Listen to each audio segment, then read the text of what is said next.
Welcome to the JBs Powercast, where we talk about industry news, events, performance parts, trucks and accessories, shop talk, and we'll even do a little bench racing. The JBs Powercast starts now. Okay, guys, we're back. I managed to get Mark on the phone here. He's in self-isolation at Comp. Mark, thanks for taking the time. We appreciate it. Thanks very much. I'm glad to be here, that's for sure. So, Mark, I guess we'll get right into it. I just noticed they put your picture up on the screen there, so now we know we're officially talking to you.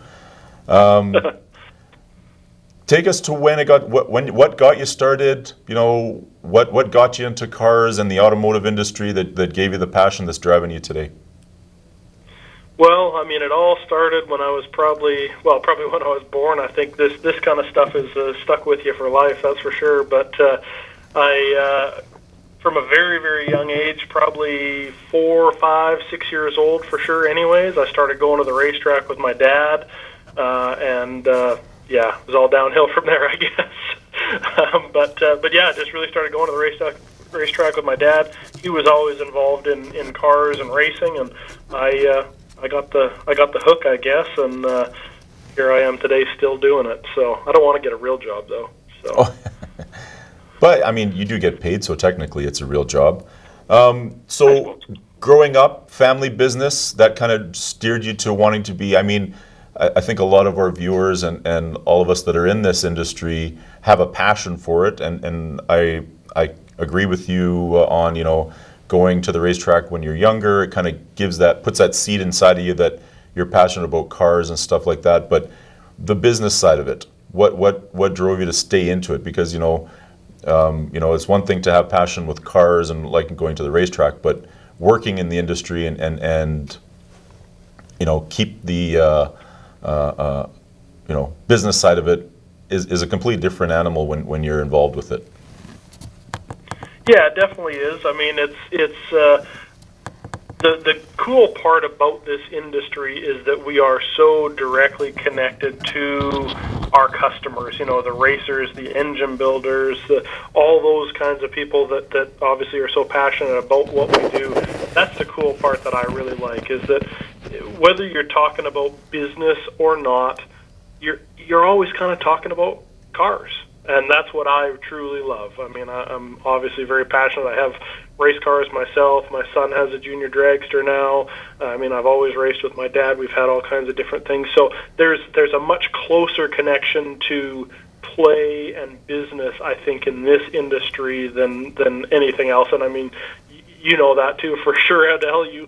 You're of course hooked just like we all are with cars and things like that. And you get to do that as a job and as your fun time too. So that's what I really, really enjoy, is that, like I said, even when you're talking business, it's just fun, and I just love doing it, and wouldn't change anything for the world. That's great. So, you know, local guy here to Edmonton, you know, talk about getting the opportunity to work for Comp Cams. Well, I mean, it started many, many, many, many years ago. An absolutely awesome person that's still here today, Rick Sparks, is really the one that kind of kindled this whole thing years ago. I'll maybe go back to the real beginning, quite honestly, and just tell you how I got the passion for Comp Cams in general. Years and years ago, my dad and I were at a race in Seattle, Washington. Racing a Super Comp dragster. I was driving. I was 16 years old. First time I'd ever been to a big national event, and ended up we had a little problem with the engine.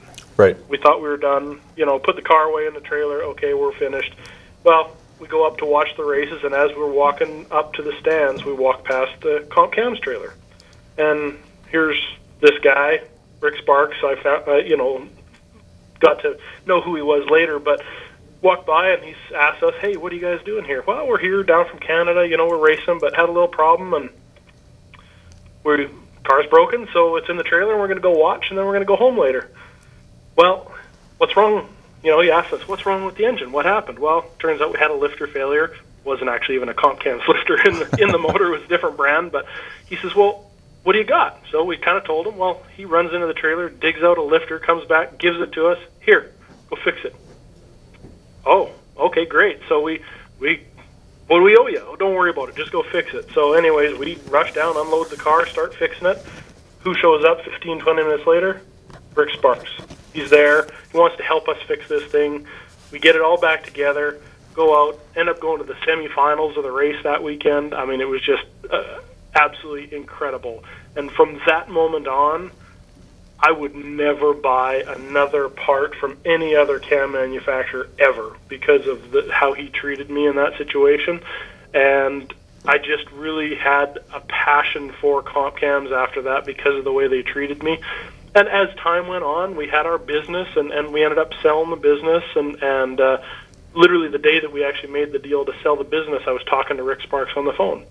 And he asked me what I was going to do. And I said, well, I'm going to stay on for a couple of years, but not too sure after that. And he said, well, if you ever need a job, give me a phone call. Well, as time went on, I actually left the business, went and did a couple other things for a few years.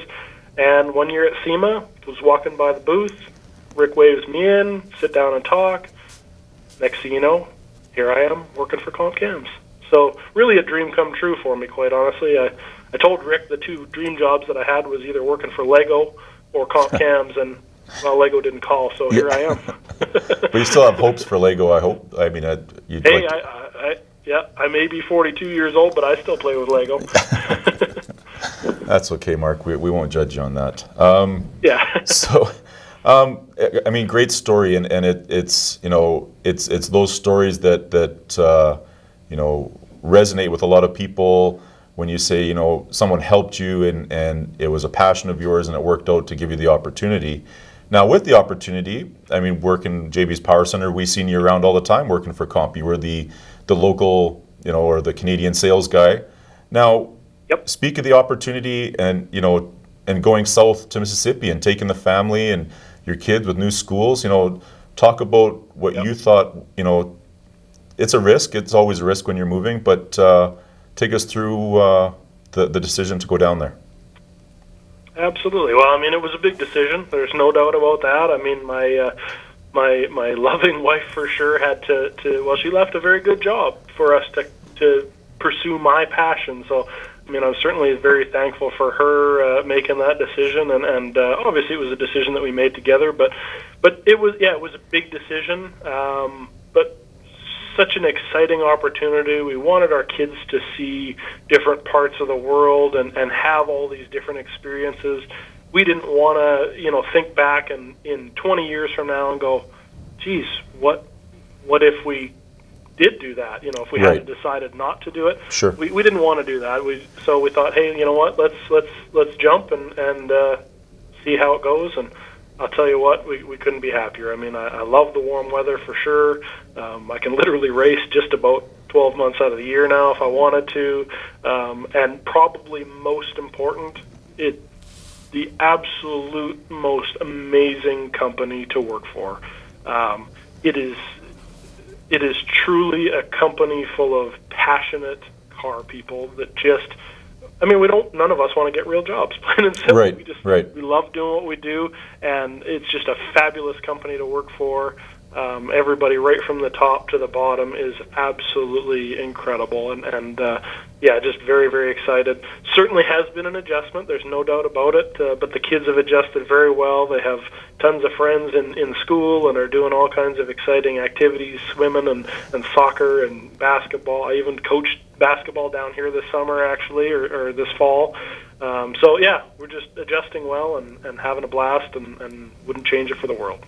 That's great to hear, Mark. It's, you hear, all kinds of stories of folks moving, taking their families and trying new things, and it's always nice to hear that, you're adjusting and the family's happy, and in life you get one shot at it, right? So you definitely, you want to not have any. Well, I don't think we'd call them regrets, but what if we did or what if we didn't, right? So exactly. We're happy for you for sure. So. Being that you're in Mississippi, the next question is, How many firearms do you own? Well, I still have zero. I'll honestly tell you that, but everybody around here's got enough to make up for what I don't have, so that's all good. Maybe one day I might get one, but I'm not in any rush. I got plenty of other toys I can play with. So have you gone to a shooting range? Are you just avoiding it altogether? Oh, yeah. You actually, they don't allow you into the U.S. unless you actually shoot a gun every once in a while. So you do have to do that. But I thought I heard that you guys had a shooting range in the part of the building at Comp. Well, not quite. I mean, there's probably enough firearms in this building that we probably could do that. But there is a shooting range just around the corner, actually, from here. But one of the kind of the traditions we've had for the last couple of years when we went to SEMA, actually, is a whole bunch of us have gone to the firing range there and shot all kinds of cool big guns and stuff like that. So I have done that for sure, but don't own one myself at this point. Well, we'll give it time, I guess.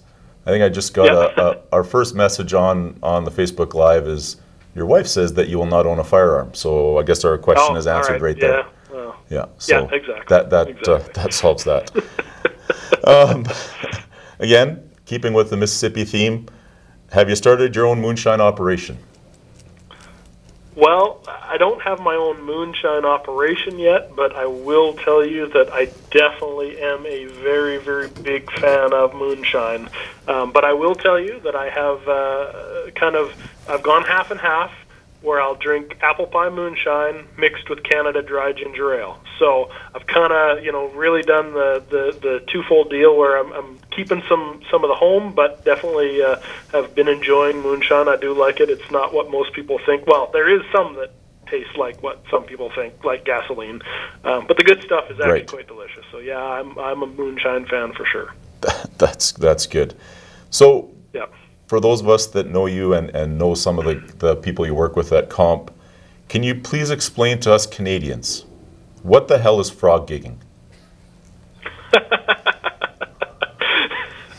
I'm not sure that I completely understand, quite honestly, but basically what frog gigging is, from what I gather, is it definitely involves lots of alcohol. There's no doubt about that. But you have to have probably an old Chevy or Ford pickup. You put a couple of lawn chairs in the back. You get a bow and arrow with a string attached to the bow, and you basically shoot frogs in the ditch and then pull them up into the truck with the string. And that's, in short, that's frog gigging. It's a little more complicated maybe than that, but Aaron Mick could probably explain it a little bit better than I am, because he's the one that definitely told me about it the first time. So, but that's what it is. Wow. And it is a thing. It is a thing. Have you gone, or are you still waiting on that as well? No, I have not. I have not been that intoxicated yet where I needed to go do that. So I kind of think that you'd have a banjo playing in the background as you guys rolled down the road at whatever speed. Yep. But interesting. Mandatory. Yeah, mandatory. Very, very, very interesting. Yep. Yeah, I don't think we're any more clear, but yeah, we get the string and eat the frogs when you catch them, or is it just a sport? Do you mount them and stuff them? I think it's more of the sport, but I mean, I think maybe they do. I haven't been that far yet, so I can't tell you for sure, but if I ever get there, I'll definitely let you know how the rest of the story goes. Yeah, I guess if you post a picture of a frog on your mantle, we'll know that you've been officially christened a frog gigging expert. Frog gigger? Yeah, frog gigger, there you go. Yeah.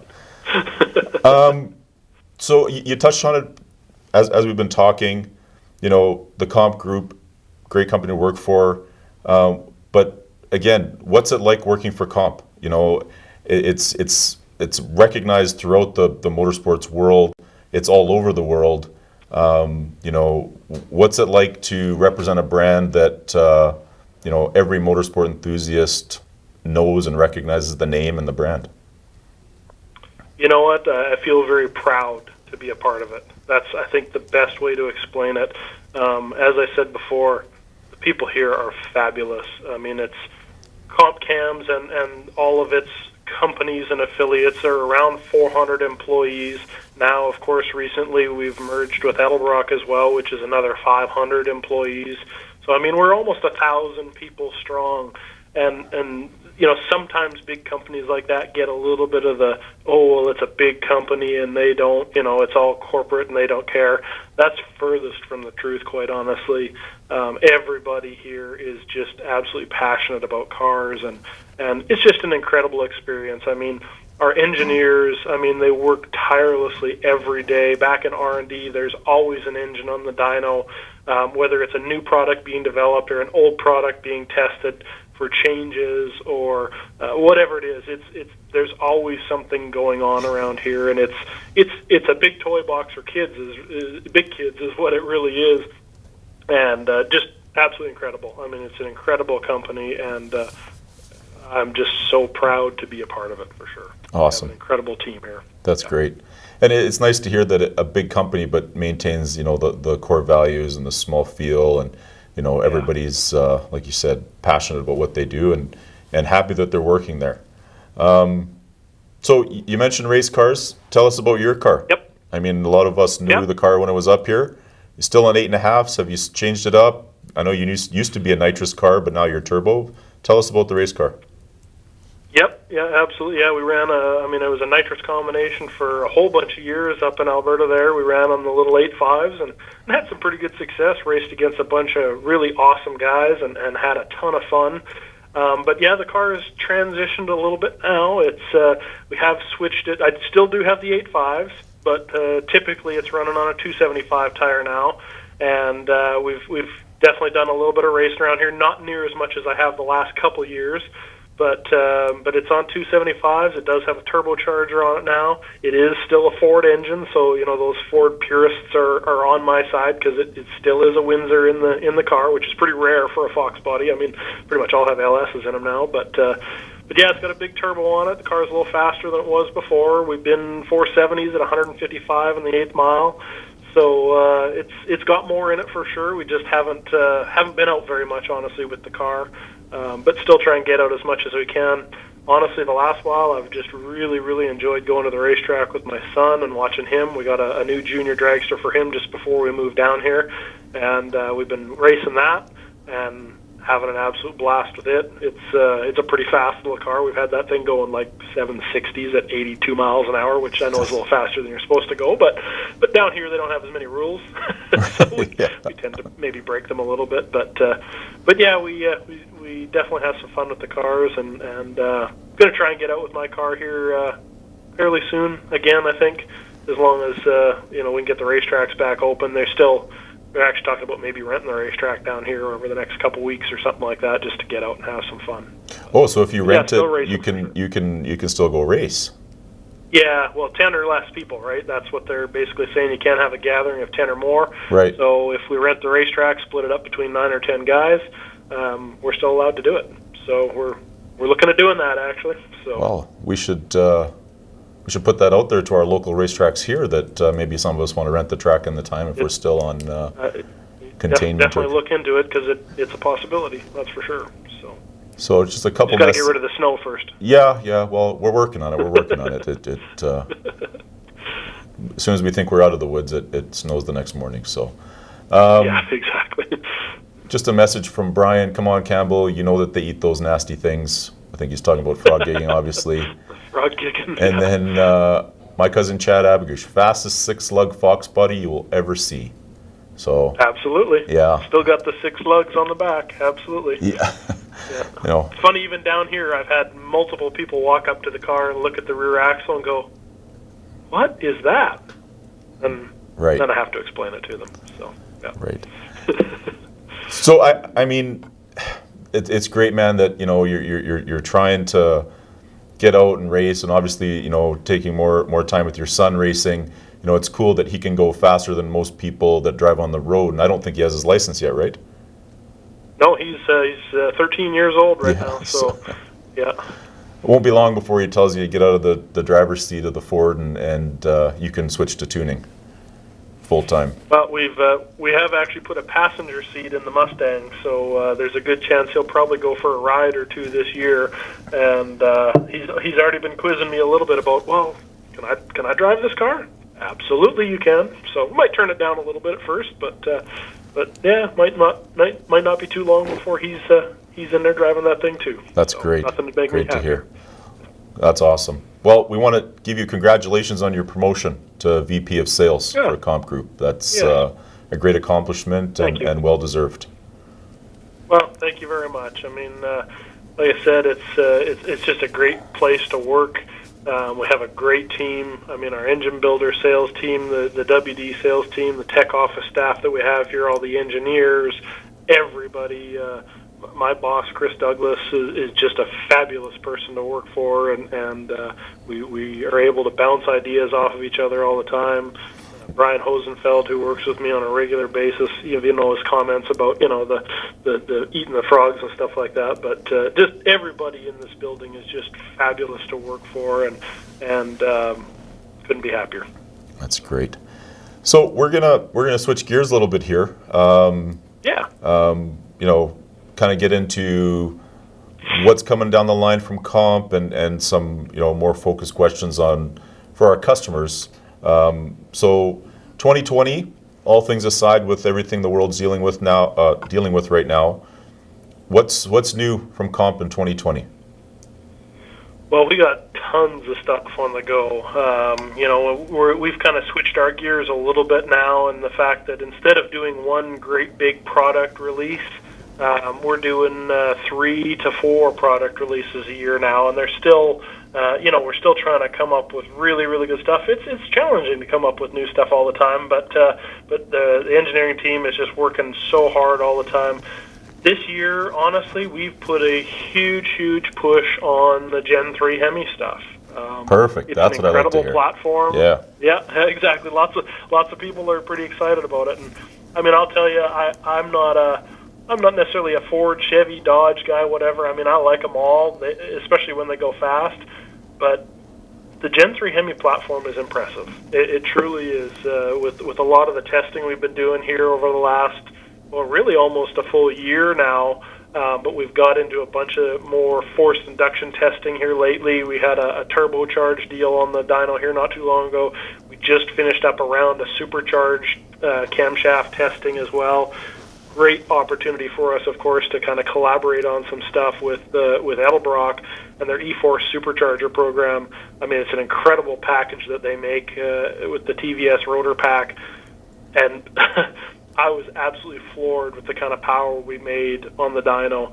I actually posted some results the other day on the internet, and you know how that goes. You post results on the internet, and you get all the experts, of course, that tell you what you did right and what you did wrong. But I posted a video of a 6.4 Hemi, and I'm not kidding you. We picked up 250 horsepower with a camshaft swap.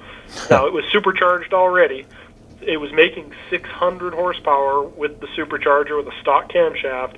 We put our stage 2 cam in it and basically matched the boost level, and it actually even made 2 pounds less boost with the bigger motor or the bigger cam. Right. It made 859 horsepower with the Holy cam smokes. swap. So 259 horsepower gain, and we couldn't believe it, quite honestly. So we tested and retested and rechecked and redid. And it's real. I mean, it's just absolutely incredible, the power that it makes. So that's one of the things we've been really focusing on is that Gen 3 package, and it's incredible. It almost, I don't have all the results yet, but I'm going to say this might hurt some LS guys' feelings, but it actually responds better to boost, I believe, than an LS engine does. Wow. So, the only downside is the rod and piston package isn't quite as strong from the factory as what the LS stuff is. So you definitely do need to put rods and pistons in these engines, especially a piston, because the ringland is very close to the top of the piston on the Hemi right from the factory. But I'll tell you, if you put rods and pistons in a 5.7 or a 6.4,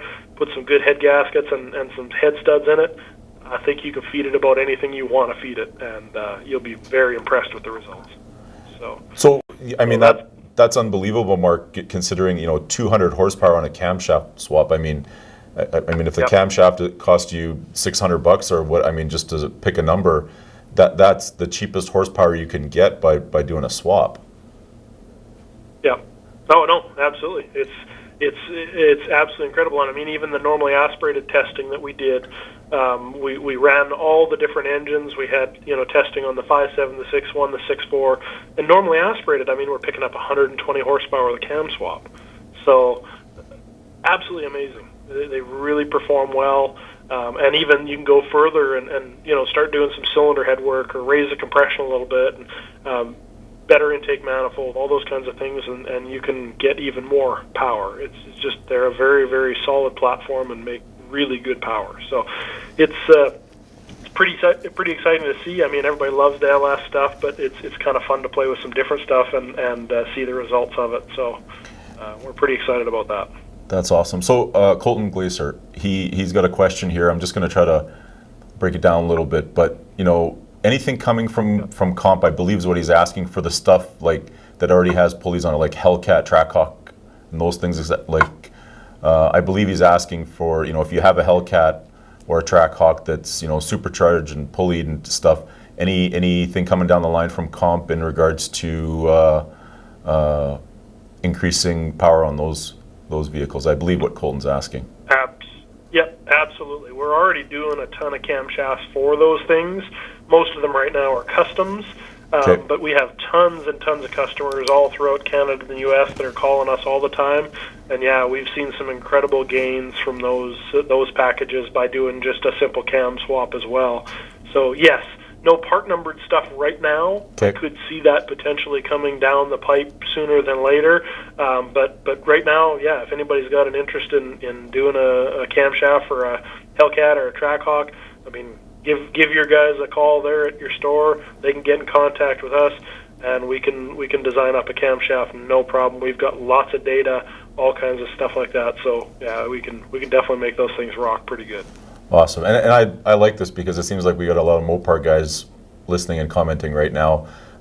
Question from Kenny Joss. How's the Gen 3 Hemi turbo testing coming? And looking forward to seeing some results with that cam you sold me. So obviously Kenny's one of the guys that's ahead of the curve. And how is it coming with the turbo testing? Pretty much all the turbo testing is done. I can definitely point right to Kenny's deal there. The camshaft that we did up for him is almost identical to what our shelf part number camshaft is. We did a little tweak on his just because his combination was a little bit different, but incredible power. I mean, absolutely incredible power. I can tell you that we basically had to limit the boost on the engine so that we could keep the crank and block from not breaking in half. But it stayed together, and it made absolutely incredible power. We will have some dyno sheets coming out here very, very soon. But, I mean, on very, very moderate boost, the thing was sneaking up on 1,000 horsepower by accident. I mean, it was pretty incredible, the power that it was making on such low boost. So that goes to Brian's comment there that the Gen 3 Hemi is giving the LS guys a run for their money, which is awesome to hear. He's right. Yeah, absolutely. That's great. So over to the LS side, because we don't want to upset people. What, everybody knows the LS and knows what it's capable of. What's coming down the line from comp on LS? Well, I mean, we're always doing something with the LS engines. I mean, there's just obviously the popularity is so great that, yeah, we're always looking at stuff we've done in the past, trying to make it better, different camshaft profiles, different valve spring kits, different, all kinds of stuff. And really the thing that the LS guys need to pay attention to right now is some of our new LST series lobes, like our low shock technology stuff, and our new conical, and they're not even that new, but we've come up with some new kits with our conical valve springs.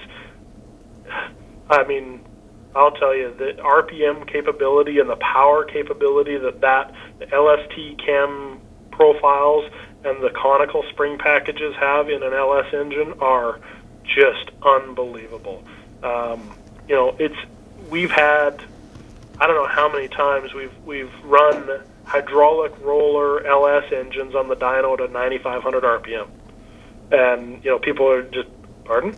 Yeah, right. It's almost again the same as the internet. They don't believe you because it's just so far out there. But I mean, for us to put a combination together for average Joe to put an LS together now. It's got to have some good rods and pistons in it, but the right camshaft with our spring package, 8,000 RPM is just nothing anymore. Wow. I mean, turbo stuff all the time, 8,000 RPM. I mean, obviously your guest last week, Neil Richards, he talked a lot about turbo LS stuff and things of that nature. Well, I was just chatting with him on the phone the other day. We got a camshaft coming to him with that same spring package. He's putting a little project together, and I told him, yeah, absolutely, all day long, spin this thing 8,000, 8,500 RPM, no problem whatsoever. And I mean, a few years ago, that was voodoo magic. Right, of course.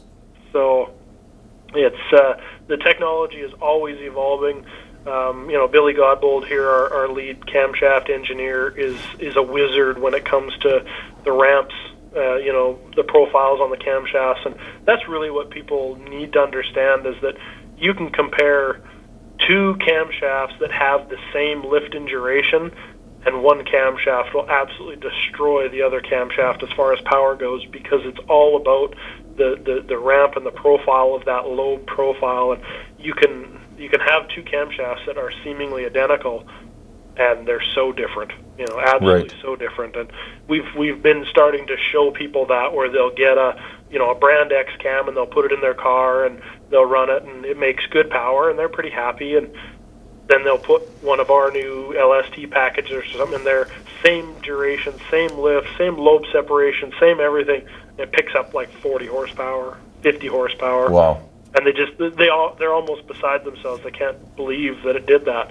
But it's the truth. And I mean, our guys here never stop trying to make things better. And that's the cool part. So that's great. So now, I mean, you drive a Ford, you're still traditionally Ford powered. What about Ford Coyote? What's coming down the line from comp for those guys?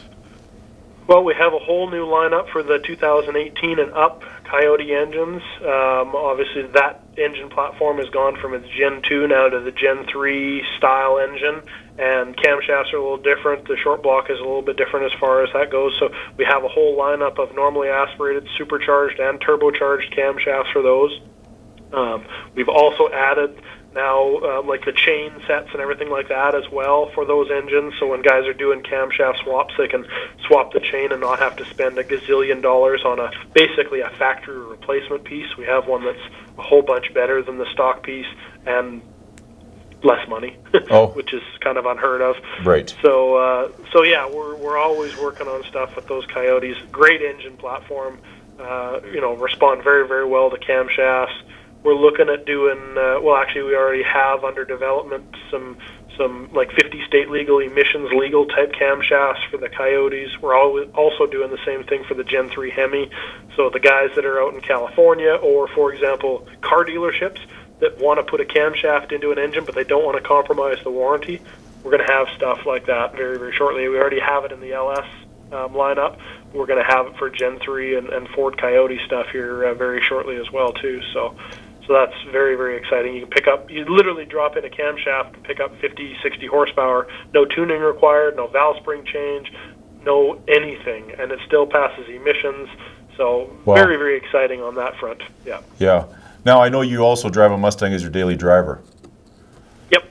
Talk about your experience with the E-Force, the Edelbrock E-Force supercharger, because I, from what I understand, you have that on the car? Yep. You betcha. We just recently put that on the car. The car is 100% bone stock, or was. The only thing it had in it was one of our TCI triple disc lockup converters in it, mostly because the car actually was used for some development on that particular package with the 6R80E transmission. So it's got our 3000 stall converter in it, otherwise completely stock. Yeah, we just bolted on an Edelbrock supercharger. I can tell you it hasn't been on the chassis dyno yet to get the final numbers, but I mean, it's incredible. It's on real low boost. It's their emissions legal package that we put on the car. Right. So it's literally the kit that comes right out of the box from Edelbrock. It's 100% emissions legal. It'll pass all the tests. It comes with the tuner that they supply with it. It's on like 6 pounds of boost, and the car will melt the tires through 3 gears. I mean, it's just incredible. And I drive the car to work literally every day, so I wanted something that was super reliable. I didn't want something that had a real noisy, whiny blower on it or something like that. This thing, you can't even hear it. It is so incredibly quiet, and the power is so smooth. The torque is incredible. Doesn't need a bazillion RPM to make power. So it's a really, really impressive kit. And they sell them, in the Stage 1 kit, which is what I have. You can also do a Stage 2 kit, which has a smaller blower pulley and bigger injectors. And I think my kit's rated at like 130 horsepower gain. The bigger kit's like 220 horsepower. And then they also have a tuner kit, which comes with no pulley and no tune. And you can do whatever you want with it. Wow. So, so all the kits are very, very versatile depending on exactly what you want. You can really suit just the daily driver or the race car. That's great. And pretty impressive. And it's nice to hear that it's, like you said, a Stage 1, you bolt it on, it comes with the tuner, it's ready to go. No expertise other than, following the instructions and getting it on there and driving it relatively quick. Absolutely. Well, that's the other incredible thing. We installed the supercharger on my car in 6 hours. Oh, wow. Yeah, like from start to finish, pulling it in, tearing it all apart. We literally went through the instructions step by step. Never done it before. I tell you what, it was just incredible. The instructions that Elbrock provides, they're all color, step by step. There's one spot where you have to drill and tap a hole. They provide you with the drill and tap. Right. It's that complete of a kit. It's a really incredible piece. So, and the power output is awesome. We're in Alberta. Diesel truck. Anything coming down the line from comp on diesel? Oh, absolutely, yes. So we just literally days ago released a whole bunch of Duramax diesel camshafts. We have Power Stroke 6.0 and 6.4 camshafts following here very, very shortly. We actually have the cores in the building and everything like that. They're all designed and ready to go. We're just doing the final steps on getting all the marketing information and the part numbers all figured out, but that'll be coming very, very soon. And we're also working on Cummins stuff as well. So, yes, as far as the diesel stuff goes, we have a ton of stuff coming down. We got spring kits available for them. We're looking at push rods, all kinds of things. We've partnered up with a few different companies already that are helping us with some of the development because the diesel stuff's a little different as far as, trying to engine dyno or chassis dyno it.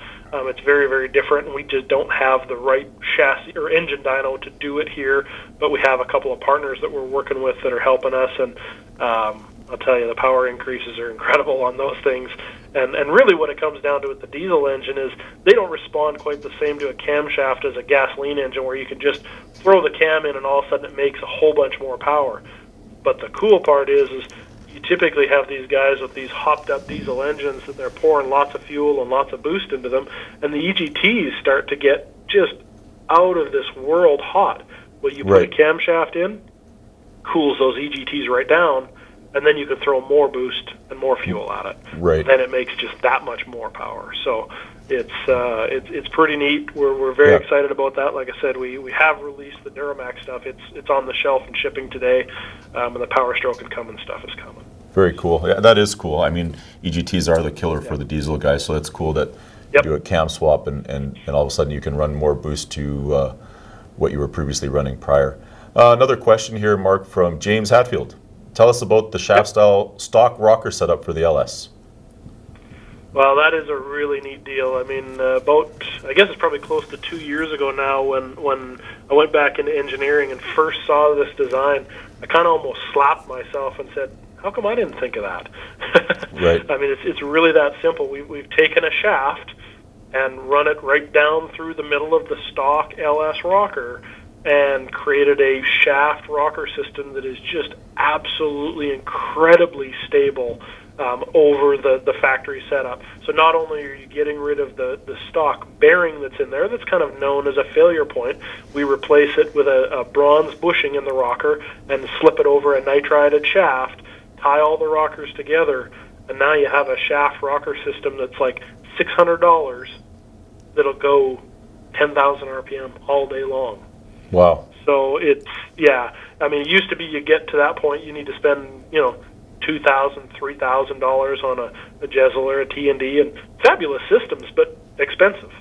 So we came up with this idea, and I'll tell you, it sells sales on it are absolutely incredible.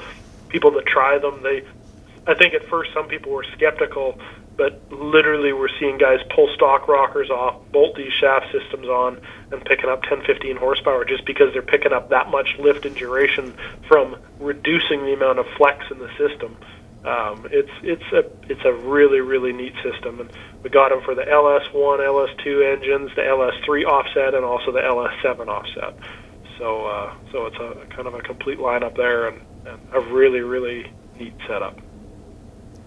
I think a comment Mike has, what's Mark's favorite tool or machine in comp cams? Favorite tool or machine? I mean, I love watching the CNC machines here. I mean, we have 9 CNC machines that make camshafts every day. Eight of them basically all sit side by side. Big Akuma CNC machines, and then we have a brand new state-of-the-art Landis machine that is. It almost, the thing looks like a little city. I mean, it's such an impressively huge machine. I'd say that those machines, and specifically the new Landis that we have, is probably the most impressive piece of equipment that we have here. That I'll go back there and watch it for hours. I shouldn't say that. No, I have too much work to do. I can't do that. But but no, you can just stand there and watch that thing all day long. Same with the machines across the street in our cam core manufacturing building. The lobe mills and things like that when we're building basically a camshaft spool or a blank right from scratch from a piece of bar stock. Those are some pretty cool machines to watch. So I'd say that I'm a big fan of watching how it's made on TV. Yeah, I feel like I'm in the show when I'm watching all these machines work. So I'd say that our Landis CNC is probably my favorite. Right on. James asking me if I have Baileys in my coffee. James, after reading your last question, I think you have a lot of Baileys in your coffee. I need you to rewrite it, James, because I don't understand what you're trying to ask. But we'll move on while James figures that out. Yep. What advice can you give someone, Mark, when they're choosing a camshaft? Well, don't pick all your other parts and then call the cam guy and tell him that this is the parts I have and you got to make a camshaft work. It happens probably more times than we want, but that's truly what happens. Is the camshaft is kind of the last thing that people think about. So if you're putting together a combination, really try and think through the entire combination. Talk to your cylinder head guy, talk to your camshaft guy, talk to your engine builder. I mean, these guys are professionals. They know what they're doing. They can give you some good advice. They can get in contact with us, and we can really make the package work. Because that's truly the best advice I can give you is before you buy, talk to somebody knowledgeable. Go in and talk to Fern or Johnny at the JB store. I mean, those guys have tons of experience. They can help you as well. Really just making sure that the combination is proper and you get the right camshaft for what you're trying to do, because you can't fix a bad combination with a camshaft. You just can't. Awesome. So James clarified his question. The shaft rocker system, can it be pressure-fed oil? It can, absolutely, yes. We all the testing that we did durability testing and everything without the extra pressure feed oiling. So, I mean, it doesn't have to have it. But, yeah, if you're in a real extreme environment or you just feel you want extra oil, we have drilled and tapped the ends of those shafts, and it's very, very easy to feed oil right into those. We're actually looking at making even a little kit that'll come off the back oil, where the oil pressure sensor goes into an LS with a little T, and it'll go to the valve covers, and you can run it through like with a bulkhead fitting and actually feed those rocker shafts with oil if you want. So, yes, you definitely can do that. And the way I look at it is I've never seen an engine fail because it had too much oil on the valve train. Right. So, absolutely. That's a good question from James, actually, because in some extreme applications, I guess, the more oil, the better. And like you said, you've never heard of an engine failing because of it. Colton, asking another question here. XE268, still the ultimate in small block Chevy technology?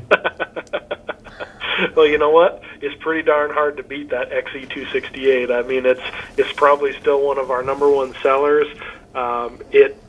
boy, it just works. It really does. I mean, obviously there's newer stuff in some of the LS technology, but simply the journals are larger, the lobes are larger, so we can get more aggressive. But yeah, that old 224, 230, XE268, boy, it's a hard camshaft to beat. So, to answer the question, yes. So going to choose the advice you're giving on somebody choosing a cam, is that something that you're seeing that is the biggest mistake? Is guys will get all their parts together, get everything, I got my heads, I got my intake, I got the stroker set up, and then call and say, hey, what cam works well with this? Is that probably the biggest mistake people make? Yep, absolutely. The compression ratio won't be right. The cylinder head will be too big or too small. The RPM range they're shooting for is way out of whack for all the parts that they have. So it's really, really smart to, like I said, try and figure out everything. And yeah, I get it. Sometimes people have this part already or this part already. And we can certainly adjust the camshaft to a certain point to accommodate the parts that you have. But if you're trying to make truly the right combination right off the hop, yeah, don't pick all the parts and then do the camshaft last. I'd rather you do it the opposite way, pick the camshaft first and then pick all the parts based on the camshaft you have, because the camshaft is truly the brains of the engine. I mean, it's really what dictates how the engine is going to function. It'll dictate the pumping compression of the engine. It'll dictate what kind of RPM it's going to run in, all those types of things. So if anything, pick the cam first and everything else later around it, but that's still not even the best way to do it. The smart thing is think about the whole combination first and pick from there. Yeah, good advice. I mean, it's talking to somebody that at a store, at a local shop or something like that, on what you want out of the build, what the goal is. I mean, the thing with car people is we change our mind 1,500 times between when we start to when we're done. So, it's hard on guys at comp, I guess, to get that phone call and go, I need you to save my build, or it's not making the power I thought it would. I need a camshaft to save the day. And it's interesting. And a lot of people blame the camshaft when the engine doesn't make the power. And I mean, maybe sometimes they're right, but also, if you've spec'd out a camshaft for the engine to be a certain bore and stroke and a certain cubic inch, based on that, and a certain compression ratio, and you put a camshaft in that has too much overlap, for example, for that specific compression ratio, you're just throwing that all out the exhaust then. Right. So those are the types of things that people really have to remember, is that valve timing events are so important based on all the other factors that you have: how big the cylinder head, how big the valve is, the compression ratio, bore and stroke. All those things have such a vital role in making the camshaft or making the engine work properly for whatever camshaft you have. So it's truly you got to look at it as the big picture. Awesome. So tell us how the Edelbrock merger is going. Yep, it's going fabulous. I'll tell you, it's two of the most incredible companies in the automotive aftermarket have got together. Our engineering team is working with their engineering team. Our sales team is working with their sales team. It's got a long ways to go yet. We're still working through the early stages of some challenges, but we're very, very excited. I mean, I made a trip out to Edelbrock here not too long ago, before all the coronavirus hit, I'll tell you that, so I didn't have to go into quarantine. But went out there, incredible facility, incredible people. I truly felt when I walked into the Edelbrock facility that they were just exactly the same kind of people that we are here. They love cars, they love their customers, they don't want real jobs, they want to keep building cool parts, and it's just, I think it's a match made in heaven. It really is. I mean, proof in the pudding, what just happened last week, they sent us this supercharger so we could put it on the dyno and not only prove how good their supercharger package is, but also to really reinforce what we've done with camshafts and how much power you can gain from a camshaft with a supercharger. Right. So the match it's a match made in heaven. It really is. They do some things great. We do some things great. They struggle with some things. We struggle with some things. We're going to take all those things and put them together and just be double awesome, if that's a word. Yeah. So now we're gonna shift over from just another one of the groups of companies that fall under the comp banner. When it comes to EFI, Holley's all over the marketplace, but I'd like you to tell us about FAST and the XFI platform and things like that. And what about FAST puts it in place as a competitor amongst the other brands that are out there today, and why someone should choose a FAST product when they're in the market and looking. Mm-hmm. Well, I mean, first thing I'm going to say, you know what, Edelbrock has a great fuel injection system as well. That I'll talk about that a little bit as we go forward too. But honestly, Holley makes a good system. They do. There's nothing bad to say there. But the thing that people don't realize in a lot of cases is that the XFI today, yes, it is a little bit of an older system, but it still does 99.9% of everything that the Holley system does, just in different ways.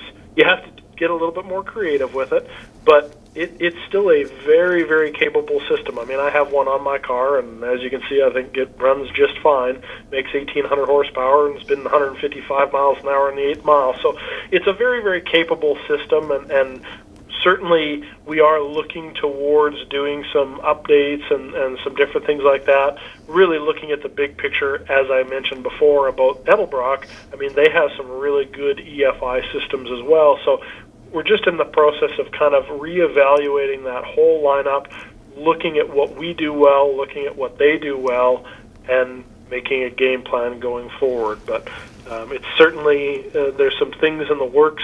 It'll be a little bit yet, I'll tell you that truthfully, but we are definitely looking at that market very, very closely to see what it needs, what we can do better than some of the others, what we could learn from what they're doing right now. But no, there's definitely some things coming down the pipe, and yeah, I mean, the FAST system is great. The XFI 2.0 is very capable. The other system that we recently have made more adjustments to is the Sportsman, the XFI Sportsman system, kind of tying that in with some of our other controllers and doing some real exciting things. We have a new system that we just came out with that's a real value-priced system for the LS engines. So, I mean, we're definitely trying to continue to develop some new products, but still in the background work on revamping the whole line as a whole as well. That's great. James here with a question. Any new user interface coming to update the XFI platform? I guess you touched on that a little bit, but... Yeah, I touched on that a little bit. We are, like I said, we're just kind of in the process of reevaluating everything as a whole, and once we kind of get that figured out, then we'll decide which path we're going to go. But there's definitely some things in the works, absolutely. And then the other, James is right on the ball here. I think we'll have to figure out. I'll let our producers and guys know that we should just get James on the program, because I mean he's on the ball with everything. Yeah, he does. Tell us about the FAST high ram intake, high ram style intake. It's a really neat piece, I'll tell you. The way that we built this intake manifold, of course, we did it out of the same materials, or the same types of materials that we made our other FAST intake manifolds out of. So it is a polymer type material. Now, some people look at it and go, oh, well, I can't put a plastic intake on my car with boost. Well, that's the really cool part about our intake, is that we specifically designed it for boosted applications, but also kept in mind the normally aspirated stuff. And how we did that is the manifold is actually made out of like a fiberglass reinforced polymer is what it is. It's quite a thick material, but it still maintains all the properties of polymer, so it stays super cool to the touch. It's really, really light. That's the other thing that people really like about it. It's probably half the weight of a conventional aluminum high ram style intake manifold. But the really cool part about the intake is that it has adjustable length runners inside of it. So you can buy a short, medium, or long stack, and they just simply go in and a half turn, and they snap in place. You can replace them with, you can even do multiple different lengths. And I mean, I was talking to Darren Morgan actually here not too long ago about possibly doing a deal where he was going to put it on the dyno and put different length runners on different cylinders, because as we all know, fuel distribution and air distribution doesn't necessarily match up on every single cylinder. So he was looking at maybe getting one of these things and trying different length runners on different holes to see what it would do. So that's the really neat part about the intake manifold, is it's 100% tunable to whatever engine you have. So whether it's a fairly stock, mild type engine that's going to turn 6,500 or 7,000 RPM, or it's a real big cubic inch or high RPM engine that's going to turn 9,000, 10,000 RPM, you can adjust those runners to whatever length you want to make it work properly with that combination.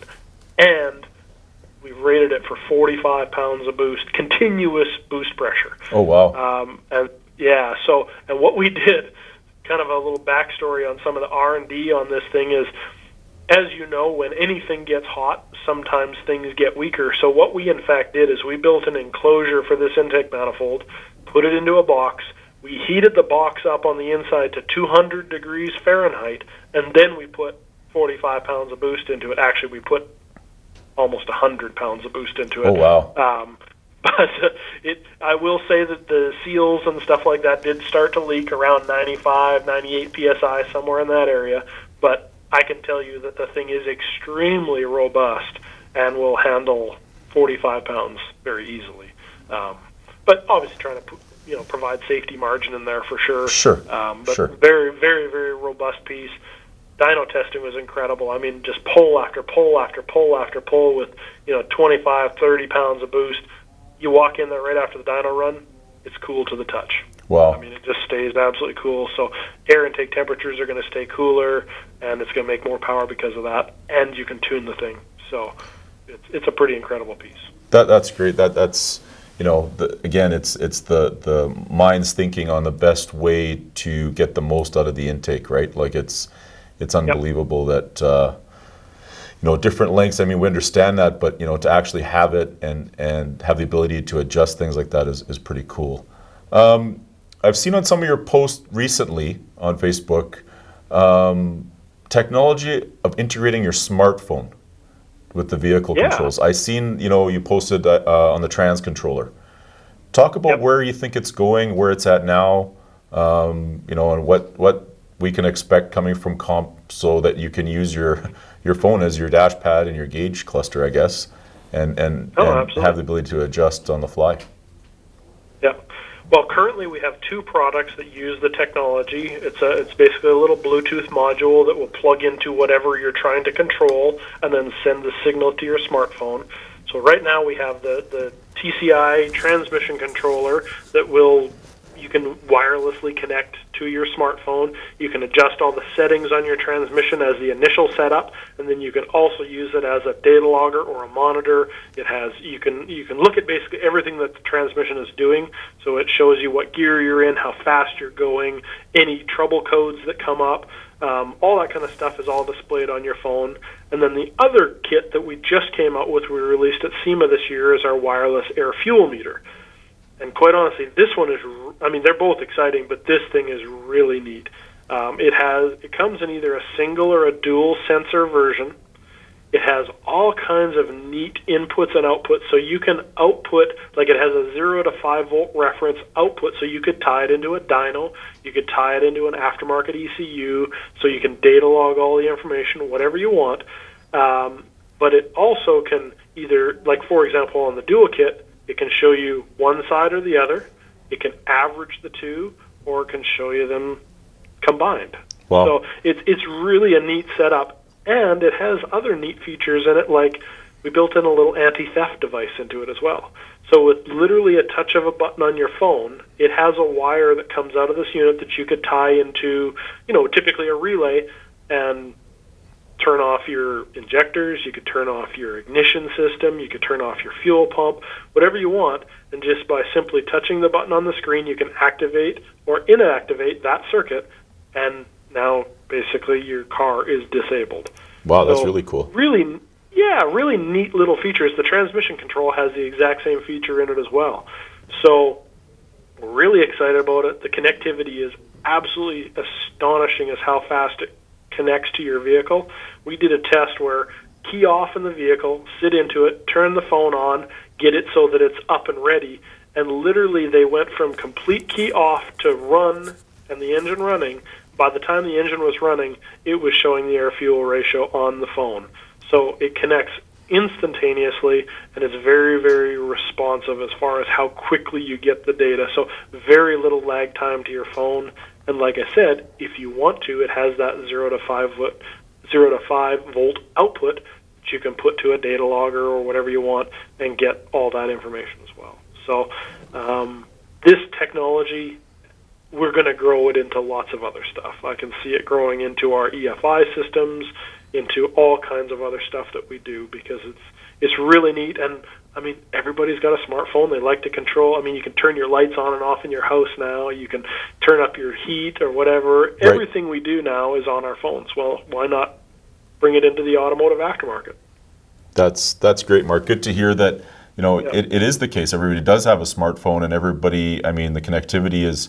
It's nice to hear that it's instantaneous, because a lot of times Bluetooth apps and things that you're connecting your phone to have that delay that we don't necessarily want when we're looking at air fuel or whatever the parameters are on our vehicles. So that's great to hear that it's instantaneous, and you guys are continually developing things going further. Kenny Joss, again, Mopar guy. Any chance there's a fast high ram coming for the Gen 3 Hemi? We're definitely looking at some options. We don't have anything happening right this second, but here's the one trick with the Hemi: the factory intake's really good. Right. And so it's hard to improve on, quite honestly. But we do believe that there is a place for something like the high ram, just simply for the aftermarket race guy that wants that style of intake. And it's beyond what the factory intake is usable for anyway. So, yeah, we're certainly looking at options for that moving forward, but don't have anything set in stone at this point. That's great. So, Mark, just wrapping up here as we go, is there anything else you'd like to add to what we've discussed, or anything that you want to talk about, whether it's oils or anything like that? We're waiting on any last questions here today, but I think we've got everybody that had asked a question in. We've asked it, but anything any final thoughts or comments? Well, I mean, certainly, you kind of touched on oil there just a little bit. I mean, that's one of those things where I think that there's so many brands of oils out there. It gets really confusing. What should I use? I mean, like I said, there's 20 different brands. Everybody has an opinion. Everybody has a dad that used to use XYZ brand and never had a problem. That's the worst way to pick an oil, is because my dad used this oil in 1982. Sure. I mean, the engines have changed so much, and truly today there are more engines out there that require a specific type of oil, and I'm even referring to just built race car engines that are, a conventional small block Chevrolet, for example, is the type of parts that we use, the aggressiveness of camshafts and valve springs, the type of power that we make. All these types of things have changed so much that the requirements of the oil has also changed so much. And people are still, and I'm not knocking it, but they're still putting Rotella 1540 and everything. Well, sure. It's a good oil. It works good in a lot of stuff, but it's not a race oil. It shouldn't be in a race engine. You need to look at brands of oil that are specifically designed for what you're doing. And, obviously Driven Oil is the brand that we recommend here as far as what you should be putting in your engine. And the reason for that is they make oil specifically for specific applications. We have an oil for LS engines. We have an oil for Coyotes. We have an oil for the Gen 3 Hemis. We have specific, the XP series race oils that are designed for all-out competition. They're better compatible with race fuel and methanol and all these types of things. Oil is so much more important than it's ever been, and just picking the cheapest oil that you can find at Walmart to put in is absolutely the worst thing you can do for your engine. And the answer we get a lot of times, or the comment that we get, well, the engine hasn't failed, so the oil must be fine. Well, that's far from the truth. I mean, you're wearing parts out much faster than you would if you had the proper oil. You're doing things to the engine that, even though it's not failing, it doesn't mean it's not right. Right. And that's the biggest thing that people need to remember, is just because it didn't fail doesn't mean it's okay. So it's definitely something that people need to look at closer. And I mean, we get that question all the time here: what oil should I run?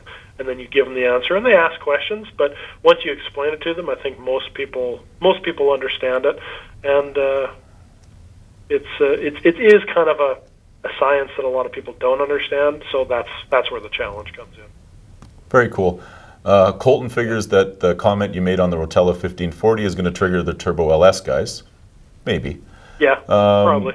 Well, James, then when they call up and they wonder why their lifters are noisy, yeah. we tell them that, well, when did GM ever design an LS engine that was designed for 1540 weight oil? And then they're like, oh, yeah, you're right. Well, you know, when it gets warmer, the lifters get quieter. Right. And it's like, well, that's because the oil is actually thinned out a little bit. Right. It can actually move through everything, and now the VVT can work properly, and the lifters can work properly. And, you know, so, yeah, it's... Yeah, I thought all LS motors ticked anyways, but it's all good. Well, maybe a little bit. Maybe. The conical valve springs, another question from James. Great question. Yep. The conical valve springs, will they phase out the beehive, and how do they compare to one another? I don't think that they'll ever necessarily phase out the beehive. There's still a very, very good place for the beehive spring. The technology is similar in some ways, but very different in other ways. I mean, the cool part about the beehive and the conical is they both take a very small, lightweight retainer, which is very, very important. But the overall dynamics of the two springs are quite different. We actually have a little illustration in our catalog, and I think it's even on our website as well, that talks a little bit about it as far as how the coils themselves load differently on the two springs. So, no, I don't think one's ever going to replace the other, but they definitely are enough different that, depending on the combination, the RPM, the weight of the valve train, the camshaft you're putting in it, all those things, they both still have their place. But I can tell you that anything that I build that needs one or the other, I would put a conical spring in it versus a beehive. Just from what I've seen on the Spintron and all the data, everything that Billy shows me about it, it's just an amazing spring. Some people get nervous because it's a single spring, and, oh, well, if it breaks, blah, blah, blah, blah, blah. Well, if you do it right, it's not going to break, and you don't have to worry about it. Right. But to that front, we also do have a dual conical spring now as well, too, for the real high-load stuff. So we have some pretty neat stuff there, too. So Very cool. Mark, we really appreciate the time. It was excellent. I think we had some great discussions, seem more Mopar guys other than James on the question bank, which is good by me, obviously. But again, thank you very much for taking the time to chat with us and inform us on the latest and greatest coming from Comp. And oh yeah, one last thing here I had written down: James Bell, purchasing manager here at Dick's. Mark, where does the blue... Never heard of the guy before. Right, Mark, where does the blue wire go when I'm installing in my XFI? Okay, well, yeah, I don't think you can answer that over here, but well, I'm sure the question I think the will answer I'm come going to give him is not appropriate for me to say on live chat. So.